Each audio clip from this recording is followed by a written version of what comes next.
దేవుడు ఆదాముకి ఆజ్ఞాపించాడు. ఏమని ఆజ్ఞాపించాడంటే 2వ అధ్యాయం 17వ వచనం చదివితే దాంట్లో ఉంటది. ఆదికాండం 2వ అధ్యాయం 17వ వచనం. అయితే మంచి చెడుల తెలివినిచ్చు వృక్ష ఫలములను తినకూడదు, నీవు వాటిని తిను దినమున నిశ్చయముగా చచ్చదువని నరుడికి ఆజ్ఞాపించావు. ఇక్కడ ఒక చిన్న పాయింట్ మీరు గమనించాలి. తిను దినమున, దాన్ని అండర్లైన్ చేసుకోవాలి. ఏ దినానా? తిను దినమున ఏమైపోతాడంట? చచ్చేదవు. నిజమేనా ఇది? చెప్పాలి, మీరు ఆన్సర్ చెప్తేనే నేను ముందుకెళ్తాను. ఏం చెప్పాడు దేవుడు? నువ్వు ఆ ఫలాన్ని తిను దినమున నిశ్చయముగా చచ్చేదవు.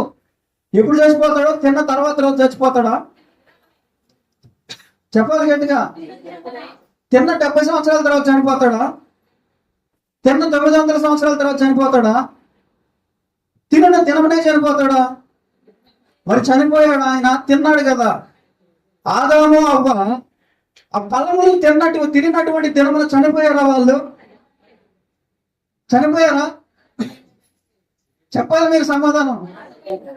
ఆత్మీయంగా చనిపోయారు. మరి సర్పం ఏమంటుంది? మీరు చావనే చావరు, పైపెచ్చు మీకు దేవతల వలె ఏది మంచి ఏది చెడు తెలుసుకునేటటువంటి జ్ఞానము వస్తుంది. ఇప్పుడు దేవుడు అబద్ధాలు చెప్పాడా? సర్పం అబద్ధాలు చెప్తుందా? ఈ భూలోకంగా కనుక ఆలోచించినట్లయితే, భూ విషయాల గురించి ఆలోచించినట్లయితే సర్పం చెప్పేటటువంటి విషయం నిజమే కదా. దేవుడు అబద్ధాలు చెప్పాడు. ఎందుకు ఇలా చెప్పాడు దేవుడు? పండు తినిన వెంటనే మీరు చనిపోతాడని చెప్పారు, కానీ మనమేమో చనిపోలేదు. సర్పం చెప్పిందే నిజం, సర్పం చెప్పేదే వాస్తవం. మనము జ్ఞానాన్ని పొందుకున్నాము, మరణం రాలేదు మనకి, ఇలా అనిపిస్తూ ఉంటది. ఈ సర్ప జ్ఞానం అనేది భూలోకంలో అప్పటి నుంచి ఇప్పటి వరకు కూడా ఉందండి. ఎప్పటి నుంచి? ఆది కాలం నుంచి. మొదట ఆది కాండంలో చెప్పబడినటువంటి ఈ కాలం నుంచి ప్రస్తుతం కూడా ఈ సర్ప జ్ఞానము మనుషుల చేత బోధించబడుతూ ఉంది. ఈ సర్ప జ్ఞానాన్ని గుర్తుపట్టగలిగేటటువంటి శక్తి ప్రతి క్రైస్తవుడికి, ప్రతి మానవుడికి ఉండాలి. ఈ సర్ప జ్ఞానాన్ని ప్రచురించడానికి పెద్ద పెద్ద ఛానల్స్ పెట్టుకొని ఉన్నారు యూట్యూబ్స్ లో. ఈ సర్ప జ్ఞానాన్ని ప్రచురించడానికి బయట ఒక సమాజమే తయారైంది. మరి ఈ సర్ప జ్ఞానాన్ని గుర్తుపట్టడం ఎలాగా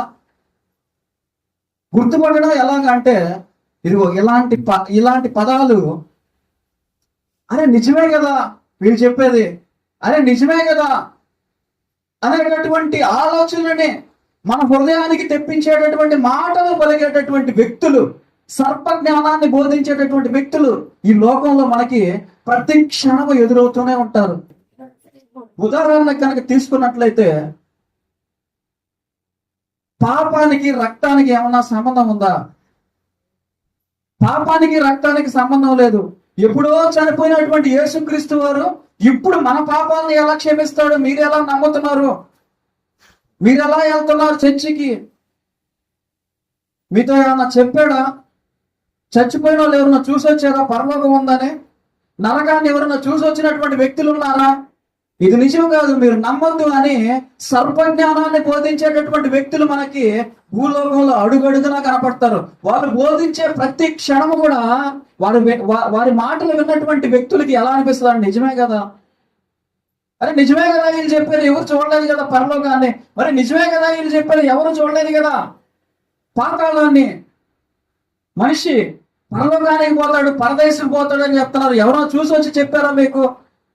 ఇలా ఉంటాయండి. మరి దేవుడు ఏం చెప్తున్నాడంటే, మీరు పండు తినన దినమనే, ఆ దినానే, ఏ దినాన తింటారో మీరు ఆ దినానే చనిపోతారు. ఎలా చనిపోయారు వీళ్ళు? ఆత్మీయంగా చనిపోయారు. ఆత్మీయంగా ఎలా చనిపోయారు వీళ్ళు?